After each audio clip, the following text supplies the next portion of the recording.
అంటే ఇప్పటి వరకు పాలన సాగించిన వాళ్ళు భారత రాజ్యాంగం ప్రకారం పాలన సాగించలేదా? ఎట్టి పరిస్థితుల్లో మరి పాలించింటే ఎక్కడ?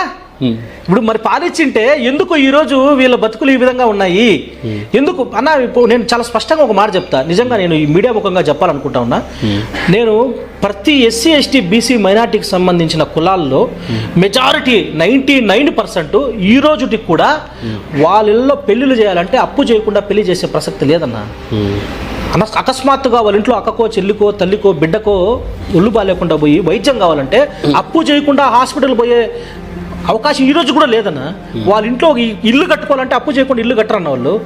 ఇంట్లో బిడ్డకు పెళ్లి చేయాలంటే అప్పు చేయకుండా పెట్టుకోండి. ఆఖరికి అకస్మాత్తుగా వాళ్ళ ఇంట్లో ఎవరైనా ఒక మనిషి చనిపోతే కూడా అప్పు లేకుండా దహన సంస్కారాలు చేసుకోలేని పరిస్థితులు ఉన్నారు ఈరోజు మెజారిటీ ఎస్సీ ఎస్టీ బీసీ మైనార్టీలు. ఇది వాస్తవం, ఇట్ ఈస్ ఫ్యాక్ట్. ఇదే పరిస్థితి అగ్రకులాలు అనుభవిస్తూ ఉన్నాయా?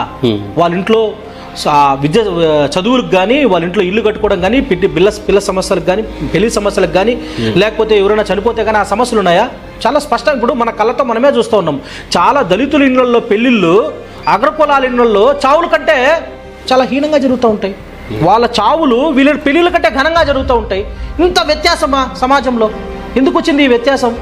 వాళ్ళు అధికారంలో ఉన్నటువంటి 70 సంవత్సరాలుగా వాళ్ళు అధికారంలోకి వచ్చి అధికారంలో ఉన్నటువంటి సర్వ సంపదలు వాళ్ళ కబంధ హస్తాల్లో పెట్టుకుని వాళ్ళు దోచుకుంటా వాళ్ళు మాత్రమే గొప్ప వాళ్ళు అయితే ఈ కులాలంతా అనగాని కులాలంతా కూడా అంటరాని వాళ్ళు గాను, లేకపోతే దళితులను అంటరాని గాను, ఈ బహుజన వర్గాలంతటిని కూడా సంపదకు దూరం చేసే ప్రయత్నం చేస్తుండడమే కదా.